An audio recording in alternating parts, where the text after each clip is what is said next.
मेरा नाम विनीत कुमार है।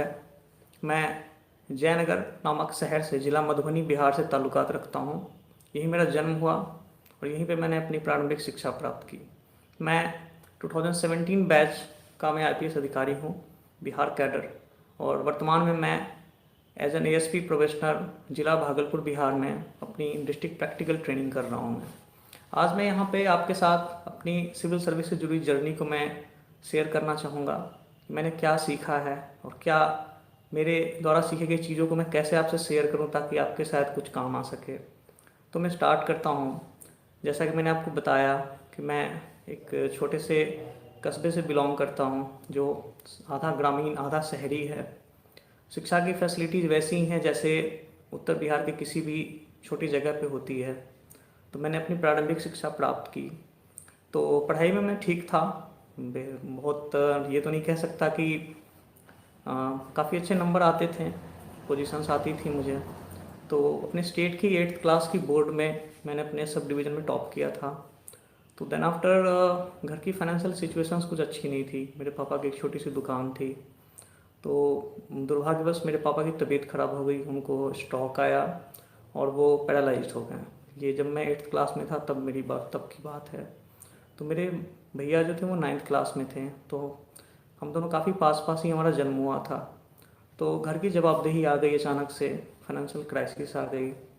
तो इस वजह से सरकारी स्कूल में पढ़ते थे, क्लासेस जाना आना बहुत कम ही होता था।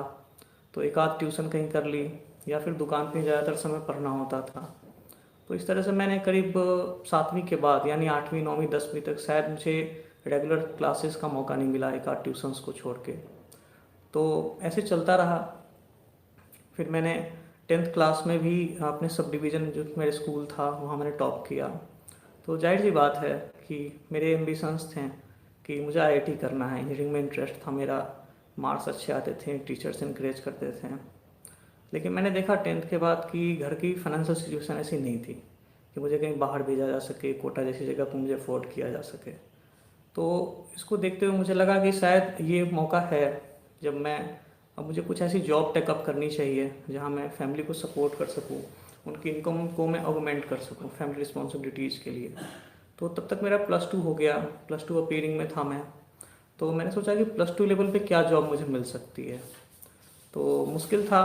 तो फिर मुझे पता लगा, मैं एक दुकान पे गया तो वहाँ पे कई सारे जॉब के पोस्टर्स टंगे हुए थे। तो एक उसमें पोस्टर वो भी था कि भारतीय वायुसेना, Indian air force, group Y non technical airman. तो मैंने उस फॉर्म को फिलअप कर दिया। तो वो फॉर्म मेरा 10th लेवल पे था उस टाइम पे। तो मेरा कॉल लेटर आ गया। तो फिर मेरा सिलेक्शन हो गया, मैंने जॉब ज्वाइन कर ली। तो उस समय मेरी उम्र 17.5 साल रही होगी, शायद 18 साल से कम ही थी। तो मैं गया, मैं ट्रेनिंग में गया।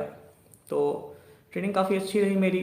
तो वहाँ पे मैं जब पासिंग आउट होता है तो मैं वहाँ पे रनर अप था, दैट मीन्स कि टॉपर, सेकंड टॉपर जिसको कहते हैं। तो इस वजह से जैसे स्टार्टिंग रैंक जब होती है एयरमैन की उसको बोलते हैं एयरक्राफ्ट्समैन, एसी। तो मुझे वहीं पर लीडिंग एयरक्राफ्टमैन बना दिया गया जिसको एलएसी बोलते हैं। तो काफ़ी अच्छा मौका था मेरे लिए, काफ़ी कुछ सीखने को मिला मुझे ट्रेनिंग में। इसके बाद मुझे एक फाइटर बेस में पोस्टेड कर दिया गया। तो उस समय मेरी क्वालिफिकेशन 10th ही थी, +2 थी सॉरी। तो मैंने सोचा कि जॉब करनी है और अपनी इस क्वालिफिकेशंस को, स्किल्स को आगे बढ़ानी है, फैमिली को भी सपोर्ट करना है। मैं काफ़ी खुश था कि मुझे इतनी सी जॉब मिली है मिलिट्री जैसे ऑर्गेनाइजेशन में। तो ड्यूटीज़ हार्ड होती थी। जब मेरी पहली पोस्टिंग थी, फाइटर बेस था, शिफ्ट में ड्यूटीज़ वगैरह होती थी, पढ़ाई के लिए बहुत कम टाइम मिल पाता था। तो फिर मैंने वहाँ पे इग्नू में एडमिशन लिया कि Indira Gandhi national open university. तो ये नॉर्मली जो मिलिट्री जॉब है, जो बाहर जॉब करते हैं, नॉर्मली कॉरस्पॉन्डेंस के थ्रू ही पढ़ाई कर पाते हैं क्योंकि उनको रेगुलर स्कूलिंग कॉलेजिंग परमिटेड नहीं होती जॉब की कंपल्सन्स की वजह से। तो वहाँ पे मैंने रहते हुए मैंने इग्नू से अपना ग्रेजुएशन कंप्लीट किया। उसके बाद मैंने पोस्ट ग्रेजुएशन में भी एडमिशन ले लिया। मैंने हिस्ट्री सब्जेक्ट चूज़ किया था। तो मैंने बीए किया, देन आफ्टर में एमए में पेयरिंग हो रहा था। तो फिर उस जगह से मेरा ट्रांसफ़र हो गया। लेकिन ट्रांसफ़र से पहले मेरे को बड़ी अच्छी बात पता लगी जो आगे चल के मेरे लिए बहुत बड़ा इंस्पायरेशन बन गया। कि वहाँ मुझे पता लगा कि जिस ऑफिस में मैं काम करता हूँ वहाँ पर एक और एयरमैन काम करते थे जो मुझसे कई साल सीनियर थे। तो उनका जॉब प्रोफाइल एक ड्राइवर का हुआ करता था। और उनकी कहानी बड़ी स्पर्श करने वाली है कि उनके माता पिता का बचपन में ही देहांत हो गया था। तो उनको उनके मामा मामी ने पाल पोस के बड़ा किया। तो उन्होंने जॉब ज्वाइन की सिमिलर कंडीशंस में, फैमिली सिचुएशंस को देखते हुए। फिर उन्होंने अपनी फाइनेंस किया, उन्होंने अपने भाई की एजुकेशन को, और 2007 के सिविल सर्विस एग्ज़ाम में, यानी मेरे पहुंचने से काफ़ी पहले, तो वहाँ पे उनका जो है 6th रैंक पे सिलेक्शन हो गया। उनको आईएएस मिला, अगमुट कैडर मिला उनको। अगमुट मतलब ये जो यूटी का कैडर होता है। तो ये कहानी मुझे बहुत छू गई। तो मैं सोचा कि कैसे इंसू में मिलूँ। तब तक वो जॉब छोड़ चुके थे, जा चुके थे। तो एक दिन उनके बैचमेट मुझे एक मिला। तो उनके बैचमेट ने मुझे बताया कि वो उनको जानते हैं, वो उनसे मेरा कांटेक्ट करा सकते हैं। तो मुझे भी बहुत अच्छी तरीके से याद है, काफ़ी डरते हुए मैंने उनको कॉल किया था कि सर मैं आपके पिछले यूनिट से बोल रहा हूँ और मुझे तैयारी करनी है, मैं हिम्मत नहीं जुटा पा रहा हूँ। तो उन्होंने काफ़ी अच्छे से मेरे से बात की। तो शायद वो पहला मोमेंट था। तो जब मुझे लगा था कि हाँ, जब इन्होंने किया, यहाँ रहते हुए किया, तो शायद ये मेरे लिए भी संभव है। तो काफ़ी हम्बल थे वो, अपने ड्यूटीज़ करते थे और बहुत प्राउड के साथ उन्होंने सर्विस भी की। और इतनी अच्छी उनकी बात थी कि जब उनका सिलेक्शन हो गया, तब भी वो अपनी ड्राइवरी का काम नहीं छोड़ते थे। बिकॉज हम बोलते हैं ना कि कर्म ही पूजा है। तो ये चीज़ मुझे उनके बारे में सुनने को मिली थी। तो मुझे लगता है वो पॉइंट था जब मुझे लगा कि शायद मुझे अब तैयारी स्टार्ट करनी चाहिए। तब तक मेरी फिर दूसरी पोस्टिंग आ गई। तो फिर मैं अपनी पढ़ाई करने लगा। तो तैयारी तो स्टार्ट नहीं हो पाई इस सिलसिले में, क्योंकि अभी भी लगता था कि कैसे करूँ, क्या करूँ। बीच बीच में उनसे कांटेक्ट होता रहता था मेरा। तो फिर मेरी दूसरी पोस्टिंग आ गई, वहाँ मेरा पोस्ट ग्रेजुएशन कंप्लीट हुआ। पोस्ट ग्रेजुएशन कंप्लीट होने के बाद में जब मैं पीरिंग में था, तो फिर मैंने, चूँकि मैं हिस्ट्री कर रहा था इग्नू से, वो कंप्लीट हो गया। तो मैंने फिर यूजीसी नेट जेआरएफ का एग्ज़ाम दिया, university grant commission junior research fellowship. तो मेरा junior research fellowship exam clear हो गया।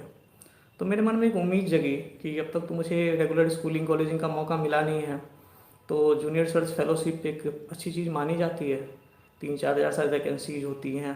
तो मैंने सोचा कि क्यों ना छुट्टी ले ली जाए, स्टडी लीव, और 1-2 साल के लिए एक पीएचडी की डिग्री भी कर ली जाएगी, डॉक्टरेट। और शायद हो सके मुझे और पढ़ने का मौका मिल जाए, क्योंकि एक मन में थी कि भाई मुझे पढ़ाई करनी है, अब तक मुझे मौका नहीं मिला है। तो मैंने एप्लीकेशन डाला कि मुझे स्टडी लीव दी जाए। तो लेकिन जो इंडियन एयरफोर्स की कुछ ऐसी संस्था की थी, जो उनकी पॉलिसी है कि नहीं, तो शायद मेरा एजुकेशन लीव जो है, स्टडी लीव, वो अप्रूव नहीं हो सका। तो उसके बाद भी फिर मैंने कहा कि ठीक है। तो फिर मैंने जेआरएफ में अपीयर होना शुरू रखा, मैंने यूजीसी नेट जेआरएफ। तो मेरे टोटल 5 मेरे जेआरएफ क्लियर हो गए। तो हालांकि मैं उनको यूज़ नहीं कर पाया, जाहिर सी बात है, क्योंकि मैं स्टडी लीव नहीं ले पाया। तो वहाँ पे फिर मैं सोचा कि मैं कैरियर कैसे बनाऊँ। तो यूपीएससी का एक एग्ज़ाम है जिसको बोलते हैं CAPF, central arm police forces examination, जो असिस्टेंट कमांडेंट के लिए होती है। तो वो एग्ज़ाम मैंने अपीयर करने की सोची, क्योंकि मेरे यूनिट से कुछ लोग उसके लिए अपीयर हो रहे थे। तो उन्होंने मुझे कहा कि तुम्हें अपीयर होना चाहिए। तो मैं उस एग्ज़ाम में अपीयर हुआ, 2012 वाले एग्ज़ाम में। तो मेरा वो एग्ज़ाम अच्छा गया।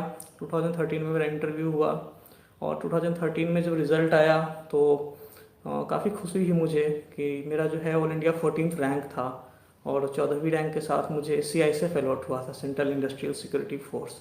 तो मैं काफ़ी खुश हुआ। तो मैंने कहा कि निश्चित रूप से जो है, मैंने जो स्टार्ट किया था, और ये एक दूसरी ऑर्गेनाइजेशन में अगर मुझे अधिकारी बनने का मौका मिल रहा है, तो निश्चित रूप से मेरे लिए गर्व की बात है। लेकिन कहीं ना कहीं उस दिमाग में उस समय मेरे आने लगा कि मुझे अल्टीमेट तैयारी यूपीएससी की करनी चाहिए, और मुझे सिविल सर्विस को अपना एम बनाना चाहिए। तो शायद वो मोमेंट था जब उस एग्ज़ाम क्लियर होने पे मेरे अंदर एक कॉन्फिडेंस आया, जो मैं इतने दिनों से सोचता था कि करना चाहिए। तो मुझे लगता है कि 2013 वो टाइम था जब एग्ज़ाम का रिजल्ट आया असिस्टेंट कमांडेंट का। तो फिर मैंने अपनी प्रिपरेशन स्टार्ट कर दी।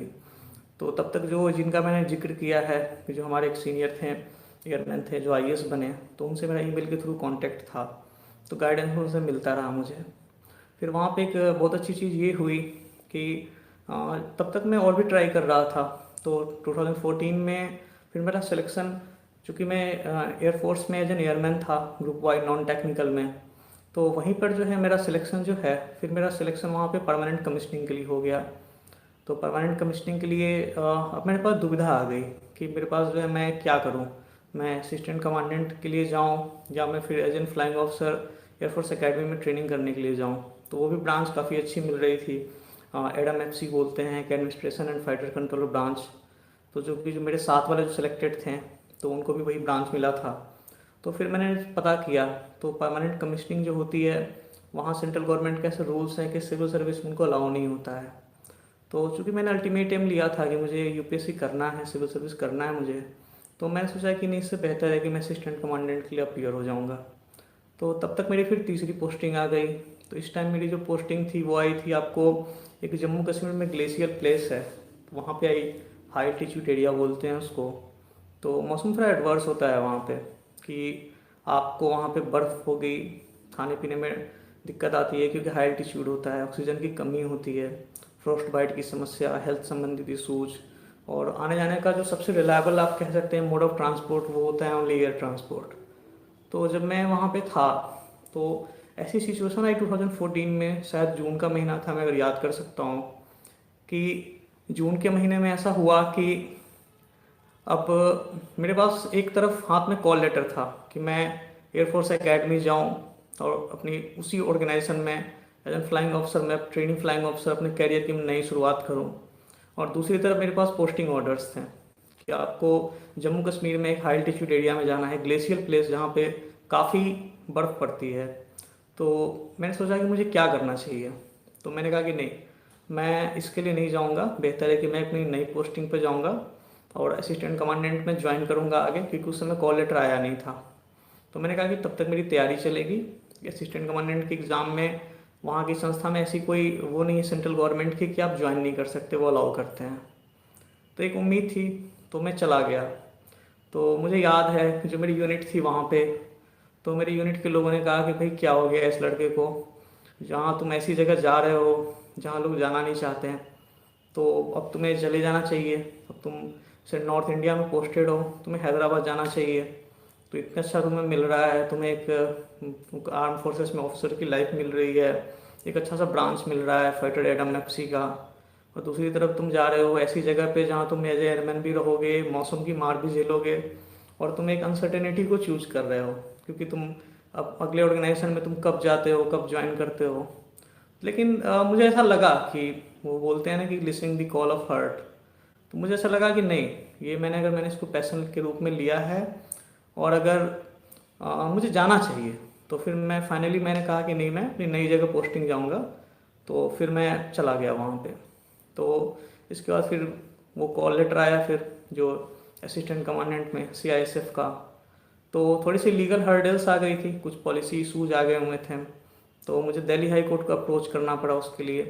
तो दिल्ली हाई कोर्ट में धन्यवाद दूंगा उनका कि उन्होंने जो है मेरे फेवर में, उन्होंने फिर मुझे वहाँ से ऑर्डर्स दिए। तो फाइनली मैं वहाँ से निकल के आ गया।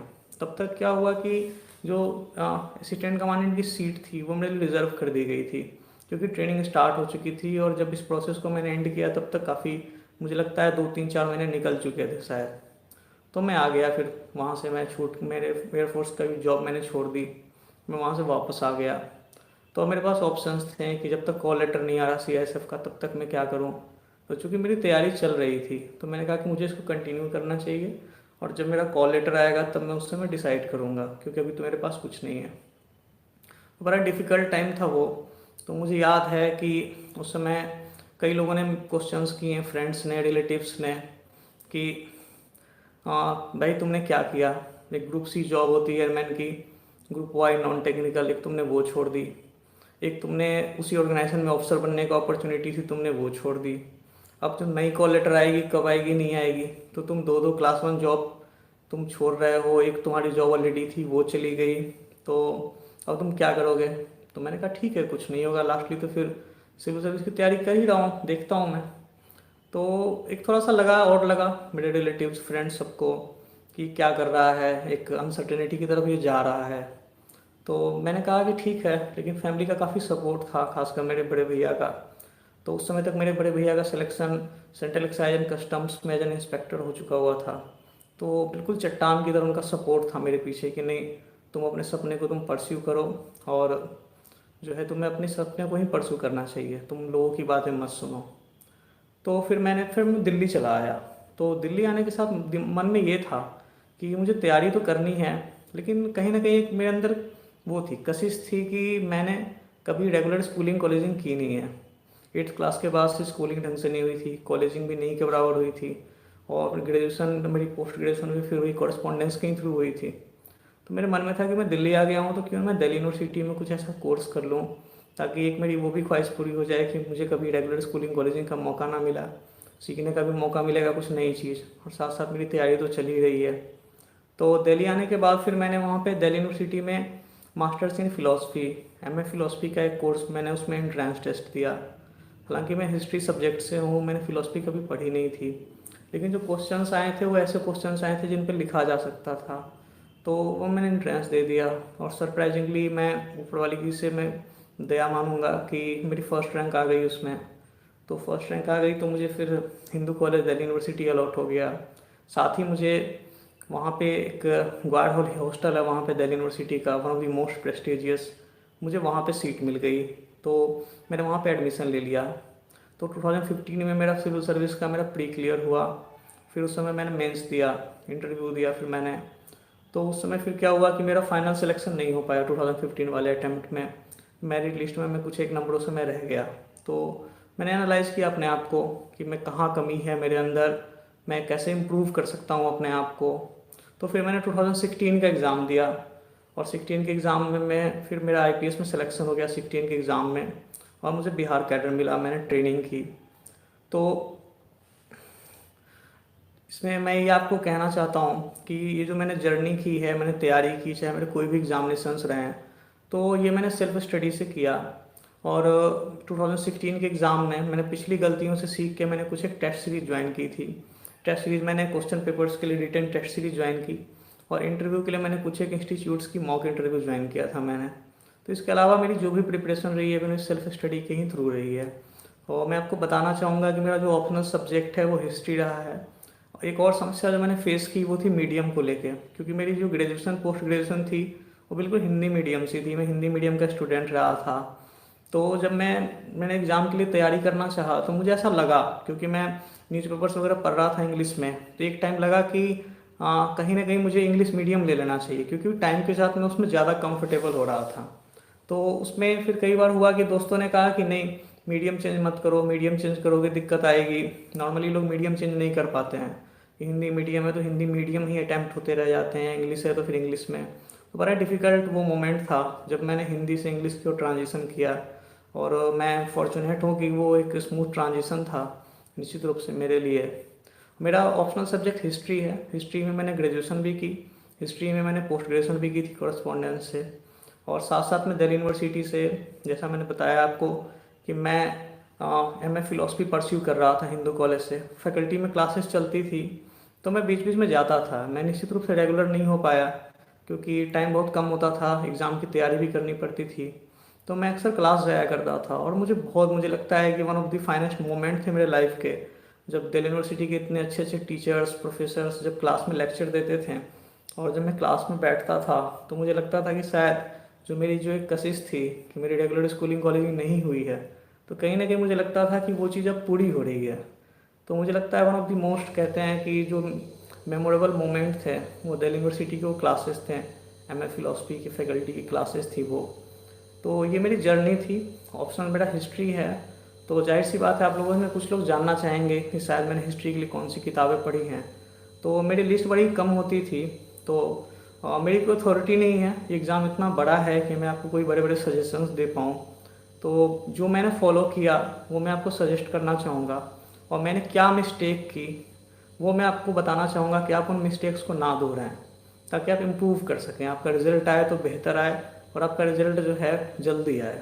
तो हिस्ट्री के लिए जैसे एंसेंट इंडिया है, तो एंसेंट इंडिया के लिए मुझे लगा कि जो प्रोफेसर उपिंदर सिंह की किताब है, दिल्ली यूनिवर्सिटी की प्रोफेसर हैं वो, तो एंसेंट इंडिया की किताब उनकी काफ़ी अच्छी है। यह आपको अर्ली मेडिवल पीरियड तक ये आपको जो है कवर कराती है। इस किताब को आप थोरोली देख जाएं, क्योंकि कई क्वेश्चंस भी अब इसी से आते हैं, और एक बहुत ही स्टैंडर्ड एंड काफ़ी ब्रॉड कवरेज किताब का है। इस किताब से आपको नॉर्मली जो मैप्स वगैरह भी जो आते हैं क्वेश्चंस, वो इससे कवर हो जाते हैं नॉर्मली। अगर आप एंसेंट में और किताब अगर आप मेरे से पूछेंगे हिस्ट्री के लिए, तो रोमिला थापर की जो किताब है, खासकर उनका जो पोर्शन है मौर्यन एम्पायर को लेकर, तो वो काफ़ी ज़्यादा जो है धम्मा और मौर्यन एम्पायर वो काफ़ी देखने लायक है।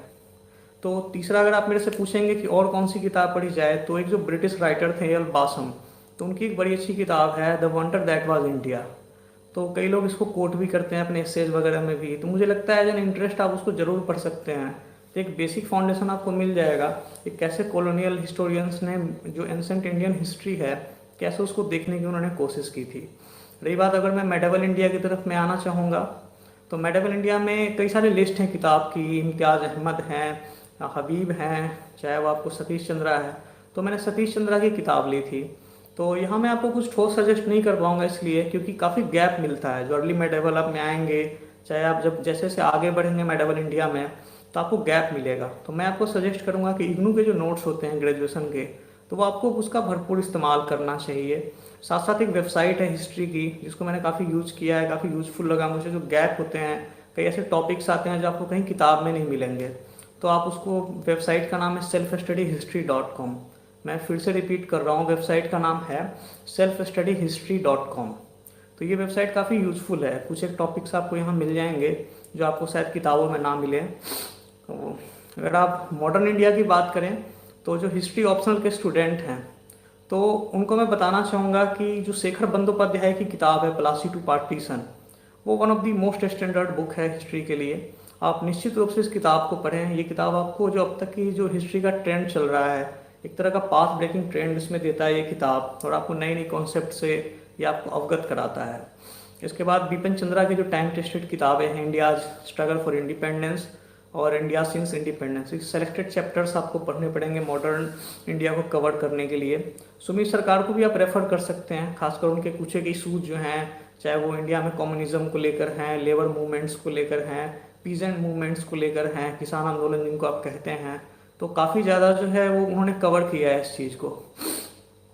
इसके बाद अगर आप देखना चाहेंगे वर्ल्ड हिस्ट्री के लेकर, तो काफ़ी ज़्यादा जो है जैनन माथुर पर फोकस रहा है कि जैनन माथुर एक स्टैंडर्ड किताब मानी जाती रही है।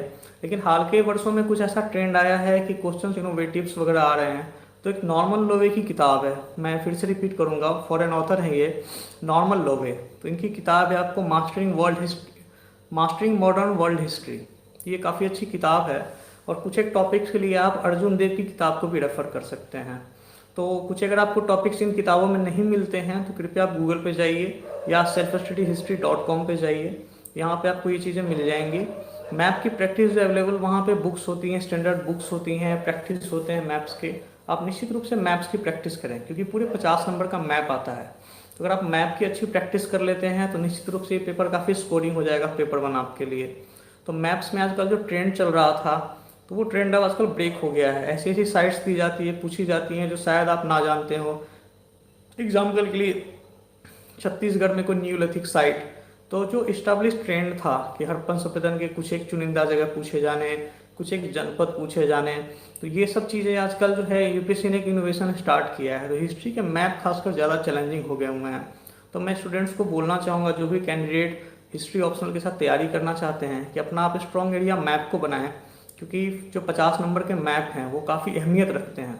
अगर आपने उसको सही से अटैम्प्ट नहीं किया या आपके गलत हुए हैं तो कहीं ना कहीं आपका पूरा का पूरा जो 20-30 नंबर जो भी है वो बिल्कुल कट हो जाता है, जो कहीं ना कहीं बाकी कैंडिडेट्स के साथ आपको डिसएडवांटेज में ले आता है। तो मैप्स पे आपको बिल्कुल फोकस करना चाहिए। इसके साथ मैं आपको कुछ एक और चीज़ें बताना चाहूँगा। जैसे काफ़ी फेमस वेबसाइट है जिसको मैंने यूज किया है, insightonindia.com। मैं फिर से रिपीट करूँगा, insightonindia.com। तो ये काफ़ी अच्छी वेबसाइट है। कुछ एक और भी वेबसाइट्स हैं लेकिन मैंने उनको यूज़ नहीं किया है, तो मेरी कोई अथॉरिटी नहीं है जिस चीज़ को मैंने यूज़ नहीं किया उनके बारे में कुछ बोलने की। लेकिन मैं आपको कुछ एक चीज़ें सजेस्ट करना चाहूँगा जो मुझे लगा कि ब्रॉडली एग्ज़ाम को कवर करती है। तो सबसे पहली चीज़ ये है, जो मेरे साथी भी कुछ तैयारी करते थे, कुछ आज भी तैयारी कर रहे हैं, सीनियर्स जूनियर्स, तो सुनने में बुरा लगता है बट एक ब्रूटल ट्रूथ ये है कि एक कंपटीशन है और निश्चित रूप से ये लाइफ एंड डेथ का क्वेश्चन नहीं है। तो कई लोग इसको अपना वो बना लेते हैं। आपके अंदर पैशन होना बहुत अच्छी बात है, जुनून आप रखिए, बिल्कुल आप बिल्कुल मेहनत कीजिए, इन कहीं ना कहीं चीज़ों को ब्रॉडर वे में देखना होता है। ये एक कॉम्पिटिशन है, कई लोग तैयारी करते हैं, कुछ एक का सिलेक्शन होता है। ये संभावना है कि आपका सिलेक्शन हो जाए, ये भी संभावना है कि आपका सिलेक्शन ना हो।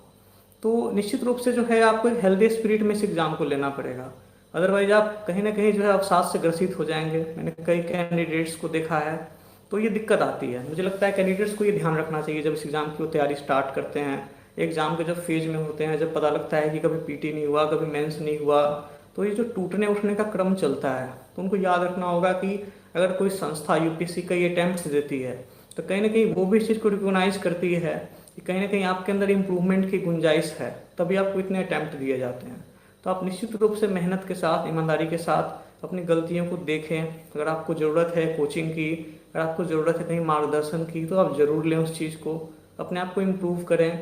तो कहीं ना कहीं सक्सेस के इतने एग्जाम्पल्स हैं कि लोगों का 2-2 3-3 पीटी नहीं हुआ, चौथे अटेम्प्ट में वो बिल्कुल टॉपर हो गए हैं। तो संभावनाएं कभी बंद नहीं होती हैं, तो कृपया इस चीज़ को आप बिल्कुल ध्यान रखें। दूसरा है कि मटेरियल की लिस्ट बड़ी लंबी बनाने से मुझे नहीं लगता इस एग्ज़ाम में कोई फ़ायदा होगा। आप प्रमाणिक किताबें बिल्कुल पढ़ें, खासकर आप एनसीईआरटी को इग्नोर ना करें। एनसीईआरटी के कई जगह आपको जिस्ट मिलेंगे, तो मेरी आपको सलाह है कि इस तरह के जो शॉर्टकट्स होते हैं जिस्ट मिलना, उनको आप यूज ना करें। आप हार्डली, आपको अगर आप 7th क्लास की एनसीईआरटी पढ़ रहे हैं, 9th की पढ़ रहे हैं, तो इस लेवल पे आपको हार्डली 2 या 3 दिन लगेंगे। रिवीजन में आपको कुछ 1 घंटे लगेंगे। तो बेहतर है कि जो मूल टेक्स्ट होता है, ओरिजिनल जो टेक्स्ट है, उसको आप जरूर पढ़ें, उसको आप इग्नोर ना करें। वो बिल्कुल फाउंडेशन होता है, कॉन्सेप्ट आपका वहीं से बिल्डअप होता है। इवन आप कहीं पर उस डाटा को अगर आप कोट भी करते हैं, जैसे हड़प्पन सिविलाइजेशन है, एनसीईआरटी की बुक्स को मेंशन करती है कि this civilisation was spreaded over an area of 12,99,000 something. तो कहीं ना कहीं बड़ा ही प्रामाणिक डाटा है जो एक गवर्नमेंट की बुक में दे रखा है एनसीईआरटी में।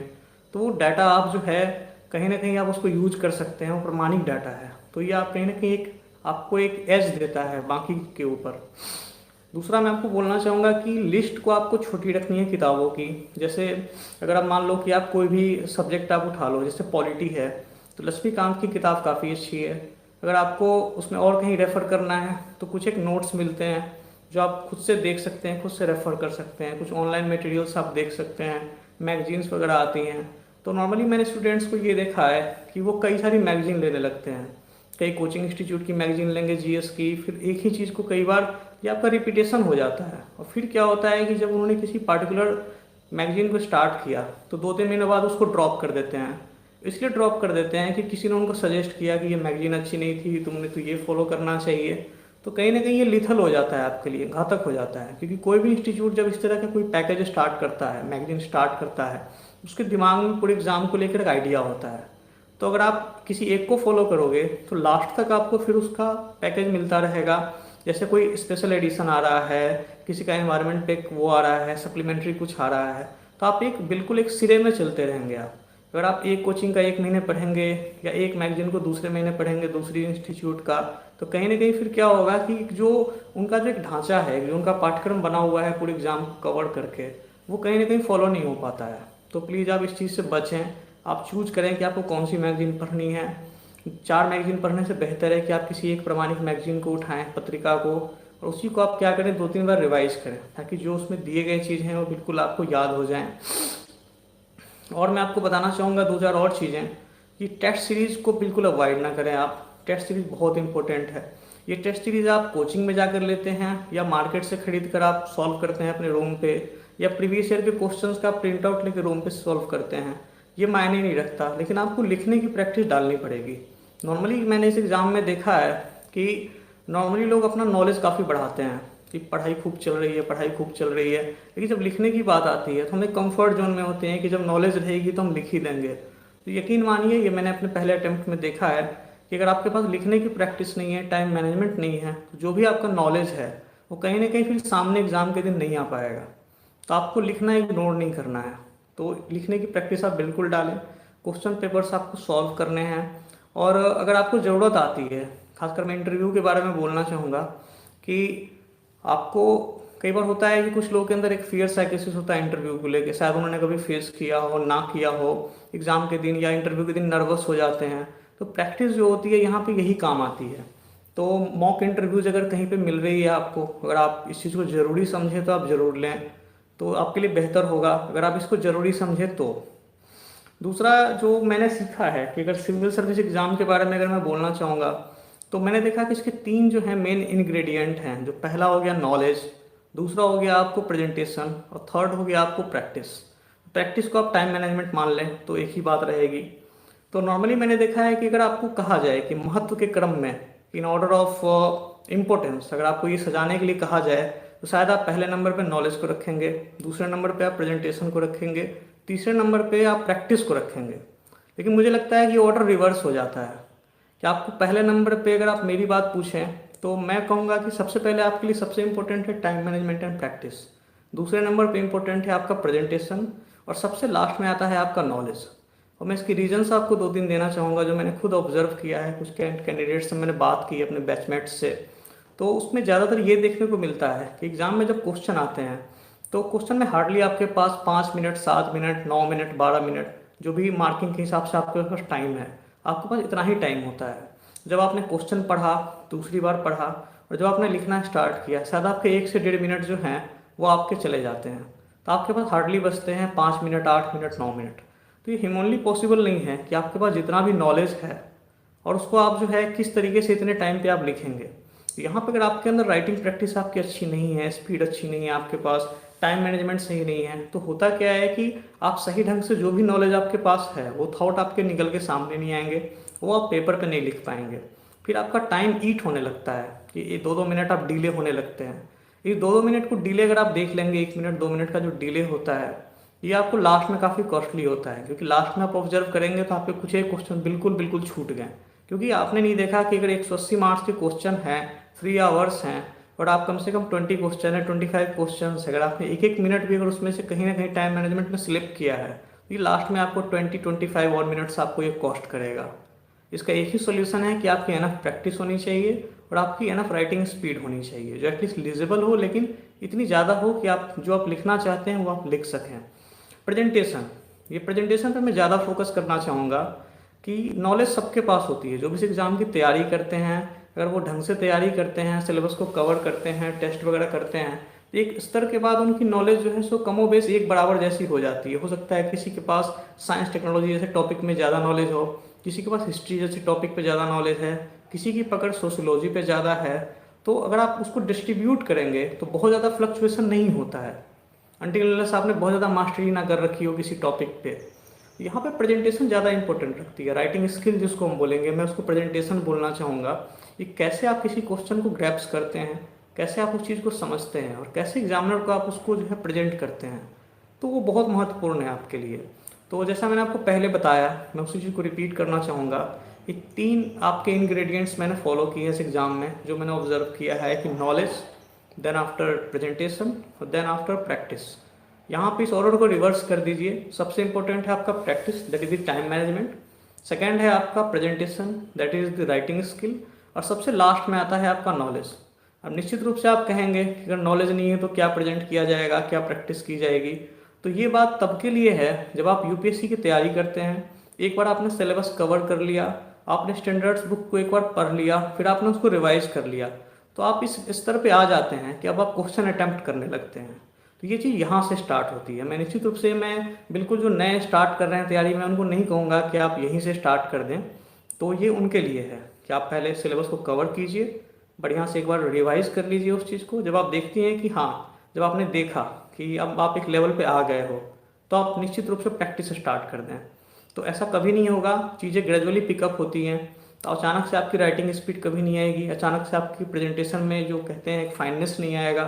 तो लिखना जो है बहुत इंपॉर्टेंट है इस एग्ज़ाम में, पढ़ने से ज़्यादा इंपॉर्टेंट लिखना है। तो कृपया आप इसको इग्नोर ना करें प्लीज़। जो और मैं आपको बताना चाहूँगा 3-4 चीज़ें कि अक्सर मैंने देखा है अपने फ्रेंड्स को, जो भी मैंने तैयारी के दौरान देखा, या मेरे से भी कई बार ऐसी मिस्टेक हुई है कि हम क्या करते हैं कि हम किताबें पढ़ते हैं, हमें लगता है कि ये एग्ज़ाम जो है विद्वान बनने, स्कॉलरशिप की लड़ाई है, ये किसकी कितनी नॉलेज है। तो मुझे लगता है कि ये धारणा हमें छोड़नी पड़ेगी, खासकर यूपीएससी के लिए। यूपीएससी का जो सिलेबस आप देखेंगे वो बिल्कुल बहुत बड़े अच्छे टर्म में मेंशन करता है कि एक जो आमतौर पर समझदार पढ़े लिखे युवक या युवती से जो अपेक्षित है, जो एक्सपेक्टेड है, केवल वो उसी को एक्सपेक्ट वो करते हैं। उसकी 2 वजह हैं। एक तो ये है कि आपके पास टाइम इतना नहीं होता, प्रैक्टिकली 8-9-10 मिनट का टाइम है क्वेश्चन के लिए आपके पास, तो आप जान के भी आप पूरी चीज़ों को कवर नहीं कर पाएंगे। और ये ह्यूमनली पॉसिबल भी नहीं है कि हर टॉपिक पे आप सारे पॉइंट्स को याद रख सकें। कहीं ना कहीं आप जब लिख के आएंगे तो आपको लगेगा कि और ज़्यादा इंप्रूवमेंट की गुंजाइश थी। तो ये एक ह्यूमन नेचर की बात है। तो मैं बोलूँगा आपको कि बुक्स मत पढ़े आप, बुक्स की बजाय आप टॉपिक्स को कवर करें।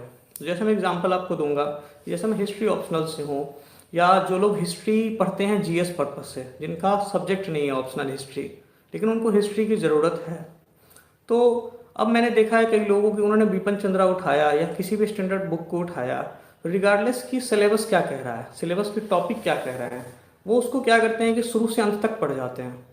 और फिर उन्हें ऐसा लगता है कि उन्होंने किताब फिनिश कर ली, फिर वो सेटिस्फाइड नहीं होते हैं कि नहीं अब तो मैंने एक ही किताब पढ़ी है, अब तो दूसरी किताब में खोलता हूँ। वो फिर क्या करते हैं कि दूसरी किताब हिस्ट्री की खोल के वो फिर वो पढ़ लेते हैं।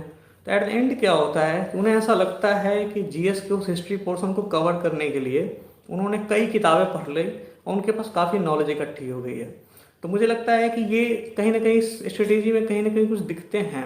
आप एक बुक को उठाएं और रेदर देन बुक को पढ़ने की बजाय आप टॉपिक्स को पढ़ें।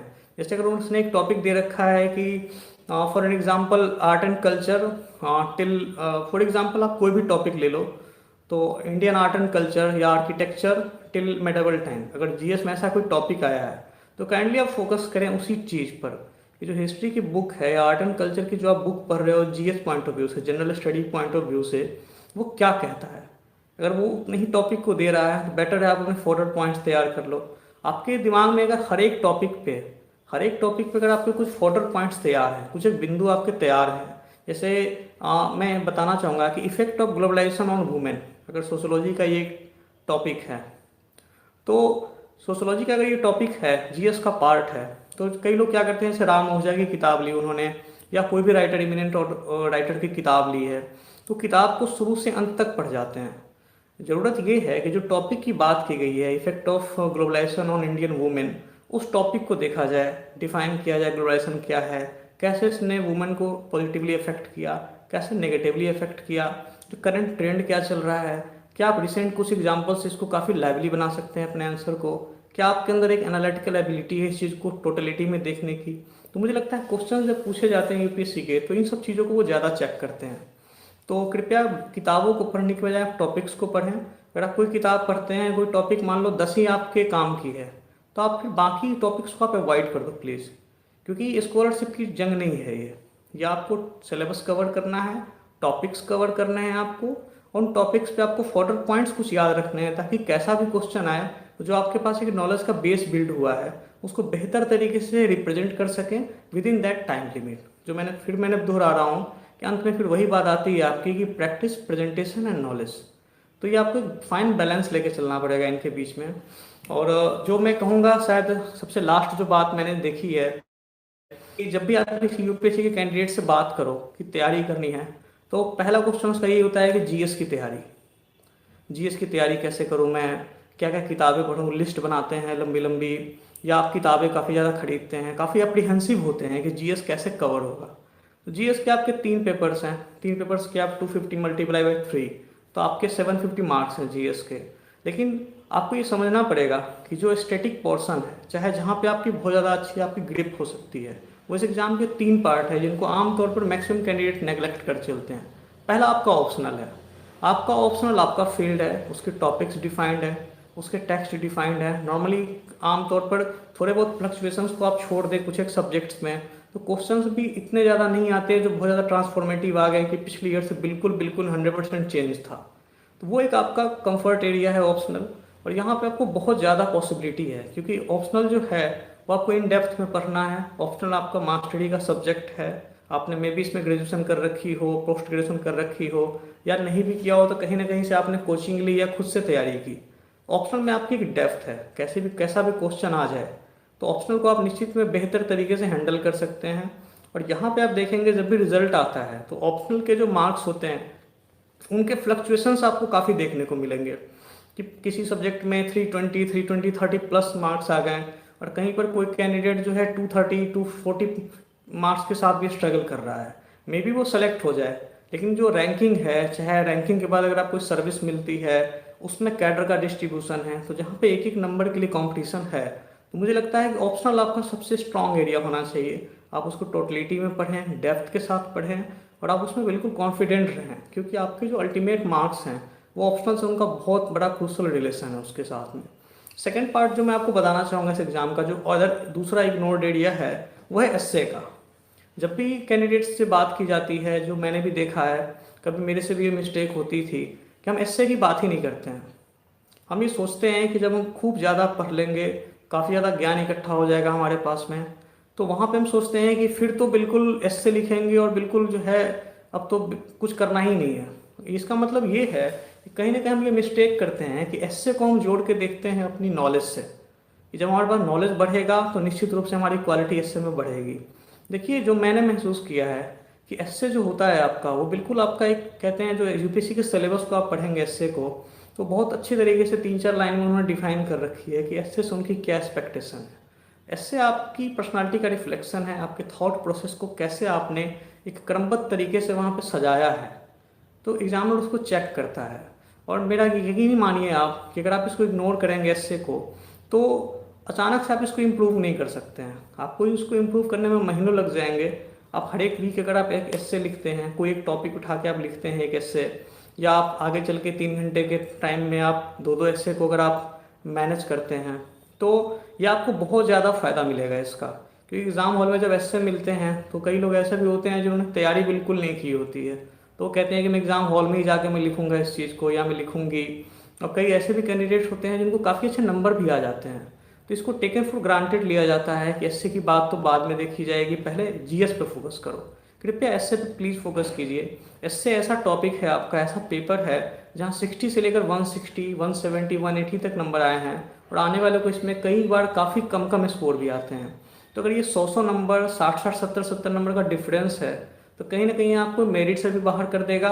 और अगर आप मेरिट में आए भी हैं तो आपकी सर्विसेज या कैडर बिल्कुल डायमेट्रिकली जो हैं दूसरे से आप जो है सो कंपेरेटिवली डिसएडवांटेज में आ जाएंगे। तो ऐसे आपको इग्नोर नहीं करना चाहिए। आपने तैयारी स्टार्ट कर दी है, आप जिस लेवल पे भी हैं तैयारी के, आपकी जितनी ही नॉलेज है, तो आपको ऐसे ज़रूर सॉल्व करना चाहिए, अटैम्प्ट करने चाहिए। वीक में आप कम से कम एक ऐसे आप अटैम्प्ट करें। कहीं से भी आप ऐसे को ले सकते हैं, कई वेबसाइट ऐसे ऑफर करती हैं वीकली, या प्रीवियस ईयर के आप ऐसे को उठा सकते हैं। तो वहाँ पे आपको क्या होगा कि वो आपको एक कंफर्ट जोन से बाहर निकालता है। ये कि आपको कई बार लगता है कि ऐसे एप्रीहेंशन है आपके अंदर कि मैं कैसे ऐसे लिखूंगा या मैं लिखूंगी, तो जब आप सोचते हैं, कंपेल होते हैं सोचने के लिए, जब आप 1.5 घंटे का टाइम फ्रेम लेके चलते हैं, तो ऐसे जो है काफ़ी मायने रखता है आपके लिए। तो ये ग्रेजुअली ही इम्प्रूव होगा, जैसा मैंने पहले भी फोकस किया है इस अपने सेशन के थ्रू, कि आपकी जो राइटिंग प्रैक्टिस है ऐसे भी उसी का पार्ट है। तो आपको ग्रेजुअली ही इम्प्रूव करना पड़ेगा। एक दिन में आपके थॉट प्रोसेस कभी भी रिफाइंड नहीं होंगे, और ग्रेजुअल प्रैक्टिस से ही रिफाइन होंगे। तो कृपया कृपया मैं आपको फिर से कहूँगा कि ऐसे को इग्नोर ना करें। आप हर वीक ऐसे आपको एक अटैम्प्ट करना चाहिए द मोमेंट आप तैयारी करना स्टार्ट करते हैं। आप सारे ऐसे आप कलेक्ट करते जाइए, मे भी आप किसी से चेक ना करवाएं, लेकिन जब आप देखेंगे कि आपने जो फर्स्ट मंथ में स्टार्ट किया ऐसे फर्स्ट वीक में, जब आपके 30-40 वीक जब बंद हो रहे हैं, 10th वीक में जब आप दूसरा ऐसे लिखेंगे, तीसरा चौथा 10वां, तो आप जब कंपेयर करेंगे तो आपको वहीं पे दिख जाएगा, रिफ्लेक्शन हो जाएगा कि आपकी पहले का जब स्टार्टिंग था फर्स्ट ऐसे, और जब आपका 40 या 30वां 40वां जब ऐसे है, तो आप देखेंगे कि कितनी ज़्यादा क्वालिटी आपकी जो है इम्प्रूव हुई है। तो मैं आपको सजेस्ट करूँगा कि इसको प्लीज़ आप जो है इम्प्रूव करके देखें, स्टार्ट करके देखें। कोई फियर फैक्टर नहीं है, ये कंफर्ट जोन से आपको निकलना होगा। क्योंकि एग्जाम हॉल में अगर आप ऐसे डायरेक्ट अटैम्प्ट करते हैं, आपने कम प्रैक्टिस कर रखी है, तो आपके साथ समस्या थोड़ी आ जाएगी वहाँ पे। और मैं एक पॉइंट करना चाहूँगा, जो पेपर आपका इथिक्स एंड इंटीग्रिटी का जो पेपर है, यहाँ भी मैंने देखा है कि कैंडिडेट्स का फोकस कम होता है। इस पेपर को नॉर्मली लेके चला जाता है कि ये तो थ्योरी पार्ट है, इसमें ज़्यादा कुछ करना नहीं है, बेहतर है कि इस पेपर से टाइम बचा के हम जो है जीएस की तरफ फोकस करें। तो ये पेपर भी उतने ही मार्क्स का है, 250 का, और यहाँ भी मार्क्स का फ्लक्चुएशन काफ़ी अच्छा देखा जाता है। 150, 140 ऐसे भी नंबर आते हैं, और कई बार जो है आपको 70-80 नंबर भी आते हैं। तो यहाँ पे जो खासकर केस स्टडीज़ का जो पार्ट है, वो आपको मुझे लगता है कि अगर आप वीक में जैसे आप एस्से को आप कवर करते हैं, तो आपको प्रीवियस ईयर के या किसी वेबसाइट पर दी गई किसी पेपर को आपको केस स्टडीज खास करके अटेम्प्ट करना चाहिए। क्योंकि जो केस स्टडीज होती हैं उनका क्या प्रैक्टिकल सॉल्यूशन है, कैसे आप उसको थ्योरी से इंटीग्रेट कर सकते हैं, कैसे लाइव एग्जाम्पल से आप उसको रिलेट कर सकते हैं। जैसे मैं एग्जाम्पल दूंगा कि अगर आपको 150 वर्ड में लिखने के लिए आ गया कि कैसे बिहेवियरल हैबिट्स जो होती हैं वो इंडिया के इकोनॉमिक फैब्रिक को चेंज कर सकती हैं। अपने एग्जाम्पल दे रहा हूँ मैं आपको। तो अगर आप आस पड़ोस के एग्जाम्पल्स उसको आप उठाते हैं, चाहे वो सैनिटेशन का इशू हो, चाहे जो वाइसेस हैं, एल्कोहल हो गया, चाहे चाइल्ड मैरिज हो गए, तो अगर आप उसको इंटीग्रेट करते हैं इकोनॉमिकली चाहे सोशली, तो कहीं ना कहीं आप जो हैं एग्जामिनर को एक डाइवर्स फील्ड दे रहे हैं, जो उसको लगे कि हाँ आपकी थॉट प्रोसेस काफ़ी रिफाइंड है, आपने एक क्वेश्चन को कई एंगल से देखा है और बैलेंस तरीके से जो है आपने उसको रिप्रेजेंट किया हुआ है। तो पेपर 4 एथिक्स एंड इंटीग्रिटी, या आपको theory part as well as इसका जो केस स्टडी पार्ट है, मुझे लगता है कि वीकली बेसिस पे आपको 1-2 घंटे देकर इसकी रिटन प्रैक्टिस करनी चाहिए। तो 3 चीज़ें जो एग्जामिनेशंस में हैं खास करके कि आप इग्नोर करते हैं, नॉर्मली हम सारे लोग इग्नोर करते हैं ट्रेनिंग के उसके तैयारी के दौरान, सॉरी। तो जैसा मैंने बताया कि पहला तो आपका है कि आप एस्से को इग्नोर करते हैं, ऑप्शनल्स को आप सोचते हैं कि तो मेरा स्ट्रॉन्ग एरिया है, इस पर प्रैक्टिस करने की बजाय मैं क्यों ना इस टाइम को जीएस के बाकी 3 पेपर पर डिवोट करूं। तो जो एक अनसर्टेन फील्ड है, तो मुझे लगता है कि ऑप्शनल पे फोकस, एस्से पे फोकस, पेपर 4 पे फोकस, ये आपको बिल्कुल वहाँ पे करना चाहिए। ये काफ़ी स्कोरिंग एरिया है, इतना अगर आप कर लेते हैं तो जो बाकी 3 पेपर जो हैं जीएस 1, 2, 3, इनके फ्लक्चुएशंस जो होते हैं आपके कुछ एक मार्क्स के, वो यहाँ पे कंपनसेट हो जाएंगे। तो ये एक आपके लिए बेहतर स्ट्रेटेजी होगी। और अगर मैं आपको कुछ और कहना चाहूँ तो खासकर हिस्ट्री ऑप्शनल वाले, एक आध 2 चीज़ छूट गई कि इग्नू के नोट्स आप काफ़ी यूज करें, कहाँ जहाँ पे आपको गैप मिलता है इग्नू के नोट्स आपको यूज करने चाहिए। सेल्फ स्टडी history.com है, वो आपको निश्चित रूप से देखना चाहिए, कई टॉपिक्स वहाँ पे कवर्ड हैं। गूगल का हेल्प लें, कई बार कई टॉपिक्स ऐसे हैं जहाँ पे किताबों में मेंशन नहीं है, खासकर जो अर्ली मेडिवल पीरियड का कुछ टॉपिक्स है या मेडिवल एरिया का कोई टॉपिक्स है इरा का, तो वो आप जो है उसको देख सकते हैं, आपके लिए बेहतर रहेगा। और मीडियम को लेकर मैं बोलना चाहूँगा कि कई लोगों के अंदर ये डाउट होता है कि हिंदी मीडियम लूँ, इंग्लिश मीडियम लूँ मैं, तो मैंने दोनों मीडियम ट्राई किया है, एग्ज़ाम के लिए ट्राई नहीं किया है, लेकिन मैं हिंदी मीडियम से रहा हूँ। इस एग्ज़ाम के लिए मैंने इंग्लिश मीडियम को अडॉप्ट किया था और मुझे कहीं कोई परेशानी नहीं आई हुई थी। तो ये एग्जामिनेशन एक्सप्रेशन का एग्जामिनेशन है कि एग्ज़ाम में आप जो लिख के आते हैं एग्जामिनर के लिए, वही आपकी पर्सनालिटी है, वही आपका नॉलेज है, वही आपका प्रेजेंटेशन है। तो जब मैंने स्विच ओवर किया था, ट्रांजिशन किया था, तो कई लोगों ने मुझे सजेस्ट किया था कि बेहतर है कि तुम हिंदी में रह जाओ, इंग्लिश में क्यों जा रहे हो। तो मैंने इसलिए नहीं किया कि मुझे लगा कि मेरे सक्सेस रेट ज़्यादा हो जाएंगे, मैंने इसलिए लैंग्वेज ट्रांजिशन स्विच ओवर किया था मैंने हिंदी टू इंग्लिश, क्योंकि मुझे लगा था कि टाइम के पासेज के साथ मैं इंग्लिश में ज़्यादा कंफर्टेबल होता जा रहा हूँ मैं। तो यही मेरा एक रीज़न था। तो मेरी बातों को आप इस तरह ना समझें कि चूँकि मैंने हिंदी से इंग्लिश में ट्रांजिशन किया है तो शायद इसलिए मुझे सक्सेस मिली है, ऐसा नहीं है। मेरे कई बैचमेट्स हैं यहाँ पे, कई हर साल सैकड़ों लोग एग्ज़ाम निकालते हैं जिनकी हिंदी मीडियम में भी अच्छी अच्छी रैंक आती है। तो यहाँ पे मैं हिंदी मीडियम के कैंडिडेट्स को ये कहना चाहूँगा कि एक साइकोलॉजिकल बैरियर आप ना रखें। आपके अंदर ये नहीं होना चाहिए कि आप केवल और केवल हिंदी ही पढ़ सकते हैं, आपकी थॉट प्रोसेस हिंदी में ही ज़्यादातर आती है, क्योंकि कई आपको ऐसी रिपोर्ट्स मिलेंगी, कई आपको ऐसे मैगजीन्स में कुछ ऐसी चीज़ें मिलेंगी, साइंस टेक्नोलॉजी का टॉपिक है जहाँ पे कम से कम ब्रैकेट में आपको कुछ ना कुछ इंग्लिश लिखना पड़ेगा। कई ऐसी चीज़ें होती हैं, कई बार जैसे एग्जाम में क्वेश्चन आते हैं, जब आप देखेंगे एग्जाम में हमेशा लिखा होता है क्वेश्चंस के ऊपर कि in case of any dispute, तो इंग्लिश जो वर्जन होता है क्वेश्चन का वो प्रिवेल करता है। तो अगर आप किसी क्वेश्चन को हिंदी और इंग्लिश दोनों में पढ़ते हैं तो इंग्लिश जो आपका उसका वर्जन है कई बार आपको कन्फ्यूजन की सिचुएशन में क्लैरिटी देता है।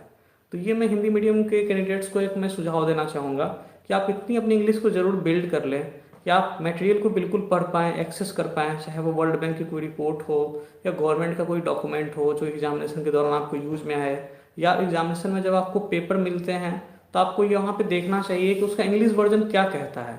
तो कई बार उन चीज़ों में काफ़ी डिफरेंस हो जाता है, क्योंकि यूपीएससी में जो ट्रांसलेशन है हिंदी इंग्लिश टू हिंदी, तो कई बार इसको लेकर कई विवाद भी होते रहे हैं कि एग्जैक्टली ट्रांसलेट नहीं हो पाता है, क्वेश्चन का मतलब कुछ और निकल रहा है हिंदी में। तो मैं चाहूँगा कि आपको वहाँ पे कहीं ना कहीं सावधानी रखनी चाहिए, अपने उस एरिया को भी आपको स्ट्रांग रखना चाहिए। अब मैं कुछ क्वेश्चंस लेना चाहूँगा, अगर और जो इसमें सुनने वाले हैं अगर कुछ क्वेश्चंस देना चाहेंगे। नोट्स के बारे में क्वेश्चन आया है, तो नोट्स के बारे में मेरा ये मानना है कि एक जो बेहतर तरीका हो सकता है नोट्स का कि आप सेक्टर वाइज नोट्स बनाएं। जैसे आपने हेल्थ को लिया तो हेल्थ को लेकर आप एक नोट्स बना लें कि आप हेडिंग उसका हेल्थ डालें। तो हेल्थ को लेकर जितनी गवर्नमेंट की अगर आप कोई स्कीम पढ़ते हैं, या मान लीजिए कि आपको कोई किसी स्टेट की काफ़ी ज़्यादा अच्छी इनोवेटिव प्रैक्टिस लगती है, लाडली योजना है, चाहे मातृ सुरक्षा योजना है, कुछ ऐसा लगता है आपको कि कहीं की बहुत अच्छी प्रैक्टिस है, तो स्कीम आ जाएगी, इनोवेटिव प्रैक्टिसेस आ जाएंगे, तो आपके लिए एक हेल्थ टॉपिक जो है एक फोडर पॉइंट का काम करेगा। तो चाहे वो किसी भी जीएस पेपर में आ जाए, चाहे वो किसी एसए में आ जाए, तो वहाँ से आप उस पॉइंट्स को आप जो है अपने हिसाब से पिकअप कर सकते हैं और उसको आप कैरी फॉरवर्ड करके रिप्रेजेंट कर सकते हैं। ये एक बेहतर तरीका है। अगर आप डेट वाइज नोट्स बनाते हैं तो कहीं ना कहीं चीज़ें मिक्स हो जाती हैं कि आप हर दिन पेपर पढ़ रहे हैं, अपने नोट्स बनाएं, तो हर एक डेट का फिर क्या होता है कि उसका तालमेल मुश्किल हो जाता है। जब एट द एंड देखेंगे आप उसको, तो आपको लगेगा कि स्केटर्ड ओवर है, कि हर डेट में आपने हर टॉपिक पे कुछ ना कुछ लिखा है। तो बेहतर है, मुझे ऐसा लगा कि जो मैं आपको ऑनेस्टली सजेस्ट करना चाहूँगा कि टॉपिक सेगमेंट वाइज जो है आप उसको लेके चलें, कि आप इन्वायरमेंट को ले लें एक टॉपिक में, आप हेल्थ को ले लें, एजुकेशन को ले लें, आप वुमेन एम्पावरमेंट को ले सकते हैं, आप जो है वीकर सेक्शंस जो हैं खास करके आपको ओल्ड सिटीजन्स हो गए, चिल्ड्रन हो गए, उनका एक सेक्शन ले सकते हैं। तो आप देखेंगे कि जो योजना और कुरुक्षेत्र मैगजीन आती हैं तो वो भी ऐसे ही थीम वाइज कवर करती हैं, रूरल डेवलपमेंट हो गया। तो ऐसे सेक्टर वाइज ठीक रहेगा जो मैं सजेस्ट करना चाहूँगा।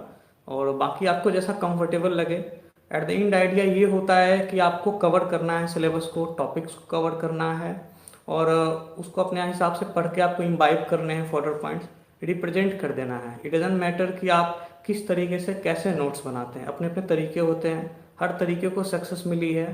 तो अपने हिसाब से आप देख लेंगे क्या आपको सूट करता है। इसमें एक और क्वेश्चन काफ़ी अच्छा आया है, खासकर हिस्ट्री सब्जेक्ट में, कि क्या कंक्लूजन दे सकते हैं। तो देखिए, ऐसा कुछ हार्ड एंड फास्ट नहीं है। क्वेश्चन की डिमांड आपको समझनी होगी कि क्वेश्चन क्या कह रहा है।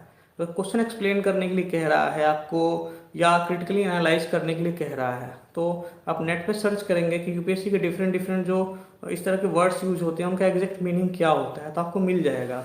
कई कोचिंग इंस्टीट्यूट में एक डॉक्यूमेंट वो दे देते हैं जहाँ पे लिखा होता है कि डिफरेंट डिफरेंट क्वेश्चन की डिमांड को कैसे टैकल करना है। तो हर क्वेश्चन का कोई स्ट्रेट जैकेट फार्मूला नहीं है, आपको एज पर उनकी डिमांड के हिसाब से आपको चलना पड़ेगा। और मैप के बारे में बात की गई है, तो मैप को आपको कवर करना पड़ेगा। सेल्फ स्टडी हिस्ट्री .com एक अच्छी वेबसाइट है, मैप उस पर भी है। आपको जो मार्केट में अवेलेबल है मैप की कई सारी किताबें हैं। एंसेंट इंडिया के लिए जैसे मैंने बताया कि डॉक्टर उपेंद्र सिंह की किताब है मैडम की, वहाँ भी काफ़ी मैप्स दिए गए हैं। तो मैप प्रैक्टिस की चीज़ है, और अल्टीमेटली आपको प्रैक्टिस ही करनी पड़ेगी मैप में। मुझे नहीं लगता कि कोई सोल्यूशन है इसका। मैगजीन के बारे में पूछी जा रही है कि मैगजीन कौन सा पढ़ा जाए, तो मुझे नहीं लगता कि मेरे पास कोई कंक्लूसिव आंसर है इस चीज़ का, कि आजकल सारी मैगजीन्स नॉर्मली फोटो पॉइंट वही होते हैं, जो पीआईबी है, गवर्नमेंट की वेबसाइट्स है, चाहे जो देश दुनिया की हैपनिंग्स है, सब कहीं ना कहीं उसको देर सवेर देते हैं। हो सकता है किसी ने कम दिया हो कवरेज, नेक्स्ट उसका मंथ में उसको कंपनसेट करेगी। लेकिन आप प्लीज़ जो कुछ एक साइट्स हैं गवर्नमेंट की, मिनिस्ट्रीज़ की साइट्स हैं, उनको आप एक्सप्लोर करें। पीआईबी को आप ज़रूर देखें, जो प्रेस इन्फॉर्मेशन ब्यूरो है, उससे डायरेक्ट क्वेश्चन आपको पीटी मेंस में आ जाते हैं बिल्कुल वहाँ से। न्यूज़पेपर के बारे में मैं कहूँगा जो इंग्लिश मीडियम के कैंडिडेट्स हैं तो दो तीन काफ़ी फेमस हैं, कि आपको नॉर्मली द हिंदू, या आपको टाइम्स ऑफ इंडिया, या आपको एक इंडियन एक्सप्रेस। तो ये आपकी चॉइस पे डिपेंड करता है। मेनली एक ग्रिप्स होनी चाहिए आपके ऊपर कि हैपनिंग्स क्या हो रही हैं आपके अगल बगल में, जो इमिनेंट ऑथर्स हैं वो क्या लिख रहे हैं लेखक, और क्या एक ओपिनियन बन पा रहा है इनका।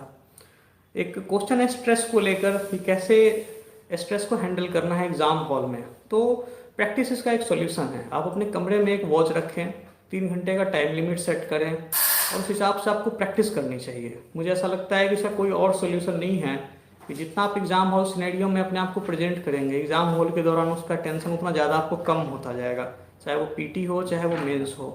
और जो पीटी की तैयारी करते हैं, कृपया प्लीज़ आप सेकंड पेपर को इग्नोर ना करें, खासकर जो ऐसे स्टूडेंट्स जो साइंस, इंजीनियरिंग और कॉमर्स वगैरह से नहीं है, जो बिल्कुल आर्ट बैकग्राउंड के, ह्यूमैनिटीज़ बैकग्राउंड के हैं, आपको सेकंड पेपर को भी उतना ही सीरियसली लेना चाहिए। कई बार ऐसा होता है कि आपको जो एग्जैक्ट निर्धारित हैं 33% जो भी है, कई बार आपको पॉइंट वगैरह के मार्जिन से ही जो है आपका पीटी में सिलेक्शन नहीं हो पाता है। तो आपको काफ़ी बुरा लगता है कि एक तरफ आपका जीएस का पेपर काफ़ी स्ट्रांग था, कट ऑफ जो जीएस का आया था उससे कहीं ज़्यादा आपके नंबर हैं, लेकिन सेकेंड पेपर में कुछ एक मार्क्स से जो हैं, मे बी वो परसेंटेज में हो, मे बी वो पॉइंट में हो, आप वहाँ चूक जाते हैं। ऐसे कई मेरी जान पहचान में हुआ है, इनका सेकेंड पेपर की वजह से केवल पीटी में सिलेक्शन नहीं हुआ है। तो पीटी निकालना बहुत ही क्रूशल है यहाँ पे, क्योंकि भीड़ बिल्कुल वहाँ से बिल्कुल छट जाती है। तो पीटी आपको बहुत ज़्यादा फोकस करना होगा इसके ऊपर। सेकेंड पेपर को आप लाइटली नहीं ले सकते हैं। डेली घंटे पढ़ने की कोई ऐसी लिमिट नहीं है, ना ऐसा कुछ है कि आप रात में पढ़ें दिन में पढ़ें। ये बड़ी बेसिक क्वेश्चन है। हर आदमी की अपनी अपनी बायोलॉजिकल रूटीन होती है, आपका अपना बायोलॉजिकल क्लॉक है, आप कब कंसंट्रेट बेहतर कर पाते हैं, क्या आपका कहाँ किस टाइम आपका आउटपुट बढ़िया होता है।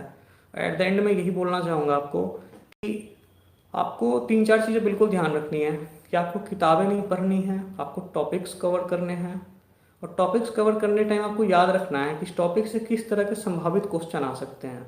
आप किसी टॉपिक को देखें तो आपको एक एक्सपेक्टेशन आपके अंदर होनी चाहिए कि ये टॉपिक है, ये क्वेश्चंस हो सकते हैं, इनका किस तरह से हम रिप्लाई दे सकते हैं। और कुछ एक फॉर्डर पॉइंट्स में भी कि वो फैक्ट के रूप में हो, मे भी वो डाटा के रूप में हो, मे भी किसी इमिनेंट स्कॉलर के नाम के रूप में हो, तो आपके पास एक फॉर्डर तैयार होना चाहिए।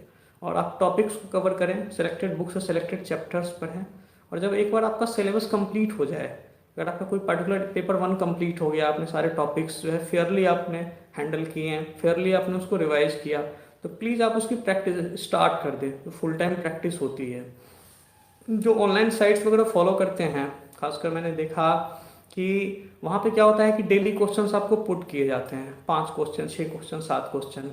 तो मैंने देखा है अपने साथियों को खास करके कि वो अपने लैपटॉप पे या मोबाइल के थ्रू वो उसमें 2-3 घंटे तक उसका आंसर लिखते रहते हैं। 5-6 क्वेश्चन के आंसर लिखने में 1.5-2 घंटे लग जाते हैं। तो मैं कहूँगा कि इसमें एक बेहतर तरीका ये हो सकता है कि क्यों ना आप 2 दिन पे लिखें।